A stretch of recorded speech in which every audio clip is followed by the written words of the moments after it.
तर good morning मित्रांनो, good morning. कसे आहात सर्व? आय होप सर्व ठीक असाल. मित्रांनो, आज ब्लॉगची सुरुवात करतोय आपण ऐरोली वाजतात बोलतोय, ऐरोलीमधून. आणि वाजलेत बरोबर 11:55 झालेत मित्रांनो. 11:30 वाजता कस्टमरला 11:35ला आपण ड्रॉप केलं आहे माइंड्स रिलायबल पार्कमध्ये. आणि तिकडनं ऐरोलीमध्ये आलो. एक बुकिंग सिंगल वाजली नाही आहे. काय माहिती काय झालं, एकदम थंड झालं. ऐरोलीमध्ये दुपारनंतर काय 10 नंतर काय वाजत नाही. पण मी लेट निघालो, त्याच्यामुळे पहिली जी बुकिंग भेटेल ती म्हटलं घेऊन निघा इथून, त्यासाठी घेऊन आलो आहे.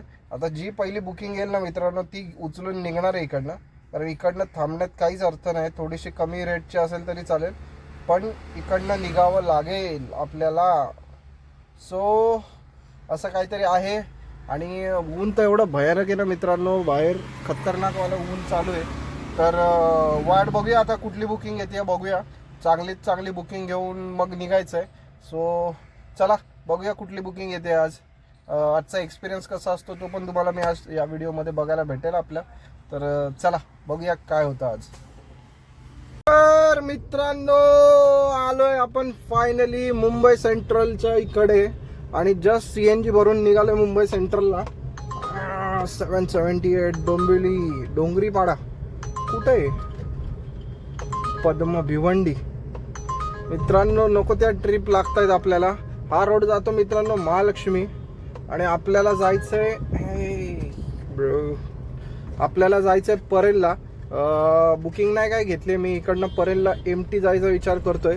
कारण ट्रक, बापरे, मुंबईचे गाडीवाले म्हणजे मुंबईचे गाडीवाले वैसाब, एकदम काम भारी 24 आहे त्यांचं.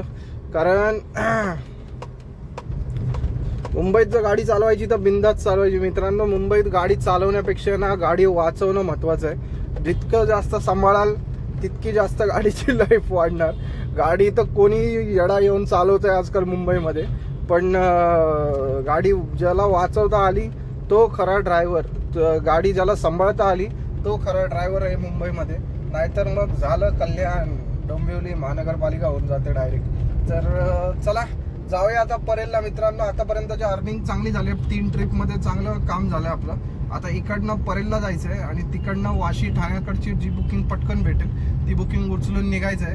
कारण त्याचं असं आहे, ट्रॅफिक कमी असेल आता जाऊया आणि मग परत साऊथ बॉम्बे साईडला यायचं असा विचार आहे. जेणेकरून टार्गेट पटपट होऊन जाईल आपलं, पूर्ण होऊन जाईल आपलं. तर चला बघूया कसं काय आहे ते, आणि अपडेट देतो मी तुम्हाला. बाकी ऊन तर खतरनाक आहे मित्रांनो. मी कंटिन्यू AC मध्ये. आणि आपल्या CNGचा काहीतरी लफडा झालेला आहे. कारण CNG कन्व्हर्टरचा जो सेन्सर आहे ना त्याची गडबड होते, मध्येच तो काम करत नाही आहे. जेव्हा गाडी पेट्रोलवरनं CNG वरती कन्वर्ट होते तेव्हा काहीतरी गडबड झाली आहे. काल 2 दिवसापासून तो त्रास देतोय. काल रात्री झालं, आता परत सकाळी झालं एकदा, पण आता पटकन झालं. काल रात्री लवकर नव्हतं झालं, एक 2-4 किलोमीटर चालल्याच्या नंतर झालंय. आणि हे तर काय दाखवू तुम्हाला, काही गोष्टी अशा आहेत ज्या नाही दाखवू शकत मित्रांनो.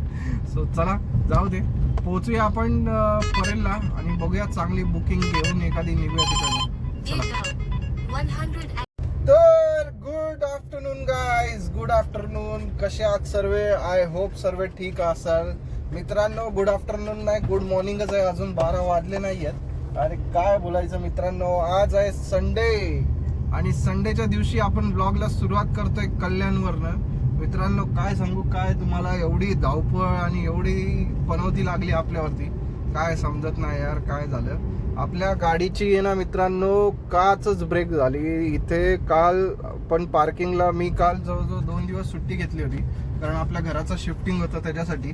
आणि शिफ्टिंग झाल्याच्या नंतर काल शनिवारी मी गाडी काढली, जाऊन आपल्या स्पॉटवर जाऊन उभं राहिलो. तर तिथे वरती आंबा कैरी जी असते ती आपल्या गाडीच्या काचेवर पडली आणि ती ब्रेक झाली आपली काच. तर 1 मिनिट थांबा.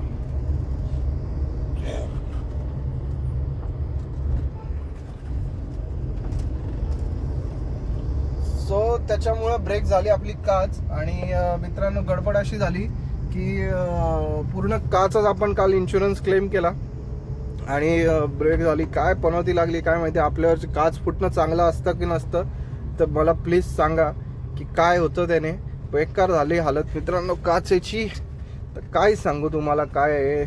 आणि सो अशा प्रकारे आज काच बचवली. काल मस्त संध्याकाळपर्यंत गेली इन्शुरन्सचं सगळं हे करायला, त्यातच शिफ्टिंगचं.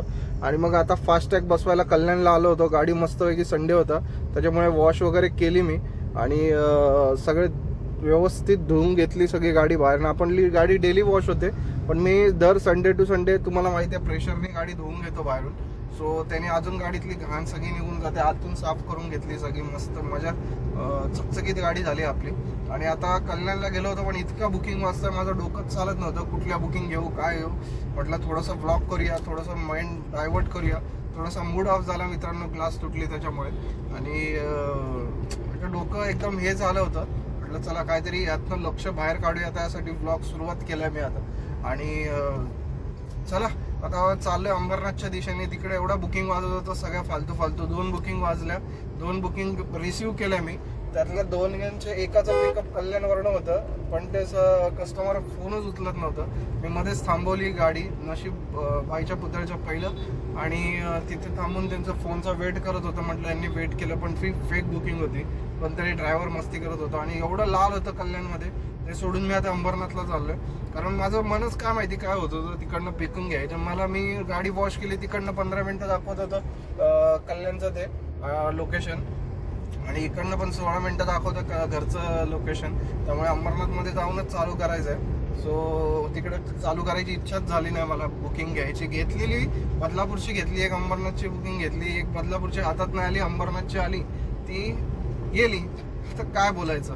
सो चला जाऊया आता. एमटी चाललंय. 5 किलोमीटर होता. म्हटलं चला यार इकडनं पहिल्या निघा, थोडंसं फ्रेश होऊया आणि मग लॉगिंग करूया परत, जेणेकरून आपली परत सगळं व्यवस्थित चालू करूया. आज काही करून आपलं टार्गेट पूर्ण करून यायचं आहे मित्रांनो. सो 2-3 दिवस गॅप झाला आहे त्याच्यामुळे थोडंसं असं चुकल्यासारखं होतं मित्रांनो. तुम्हाला जर कोणी गाडी चालवत असाल, ओला उबरला चालवत असाल तर तुम्हाला हे माहिती असेल. तर त्याच्यासाठी मित्रांनो 3-4 दिवस झालं एक बुकिंग नाही मारली मी. आज सकाळी पण बघितलं, येताना पण एक बुकिंग उचलली होती. ती बुकिंग खूप लांब नव्हती. म्हटलं यार ते कुठे असेल कुठे नसेल, म्हटलं हे जवळच्या जवळ होऊन जाईल लगेच काम. म्हणून मी पहिलं ते काम करून घेतलं. आणि आता जाताना पण 2 बुकिंग उचलल्या. दोन्ही काय कामाच्या कॅन्सलेशन रेट 2-3% वाढलंय. काय बोलायचं यार, सगळं डोकं एकदम बधीर झालंय. आता जरा कूल डाऊन झालोय, करतोय स्वतःला आणि धंद्याकडे लक्ष द्यायचंय व्यवस्थित आणि कामाकडे परत बॅक टू रुटीन यायचंय. सो चला. एक तर गरमी इतकी वाढली आहे ना, तुफान गरमी आहे मित्रांनो. 40-45 डिग्रीवरती तापमान जात आहे. काल लिटरली अंबरनाथ उल्हासनगरमध्ये 42-43 डिग्री होतं यार. काय होणार आहे आता इकडनं पुढे एवढ्या बेकार गरमीमध्ये, कसं काय लोक जगतील आणि काय आणि हे पण लोकांमुळेच झालंय, माणसामुळेच झालंय, आपल्या यूजमुळेच झालंय. तर काहीच कोणालाच काही बोलायचं, गाडीतनं बाहेर उतरूशी वाटत नाहीये, इतकं बेकार गरम आहे मित्रांनो. चला जाऊया. इथनं आता ट्रॅफिकचा एरिया चालू झालाय. जाऊया अंबरनाथला, पोचूया, लॉगिंग करूया आणि तुम्हाला आजचा एक्सपिरियन्स शेअर करतो कसं असणार आहे, काय असणार आहे. सो बघत राहा आपला पूर्ण व्हिडिओ. तर चला पोचूया अंबरनाथला. तर मित्रांनो पोचलोय आपण खारघरला. जस्ट कस्टमरला ड्रॉप केलंय आणि आता आपण चाललोय 21 सेक्टरमध्ये आहे मी आता सध्या. आणि मित्रांनो अंबरनाथला पोचता लगेच बुकिंग लागली आपल्याला. आपल्या घराच्या बाजूचीच होती. तर काय फ्रेश व्हायला पण वेळ नाही भेटला, पटकन घेतली आणि निघून आलो. कस्टमरला सोडलंय आता लोकेशनवर त्यांच्या. आणि आता इकडं खालच्या साईडला थोडंसं पुढे जाऊन थांबतो, जेणेकरून थोडंसं सुसू आली आहे तर सुसू करून घेऊया, म्हणजे आपल्याला परत थांबायची गरज नाही लागणार. आता पटपट निघालं. एक बुकिंग लागली ना मित्रांनो, 2-3 दिवसानंतर सुट्टी केली ना, असं जीव म्हणजे खूप आळस असा अंगात येऊन जातो मित्रांनो. त्यामुळे गडबड आणि कामाची लिंक पटपट लागत नाही, त्यामुळे थोडंसं हे होतं. पण एक ट्रिप मारली की मग कॉन्फिडन्स येऊन जातो, मग फटफट आपण काम करू शकतो. तर चला जाऊया आता. इकडे थोडंसं फ्रेश होतो आणि मग बघूया कुठली बुकिंग भेटते नेक्स्ट, तुम्हाला अपडेट देतो. चला.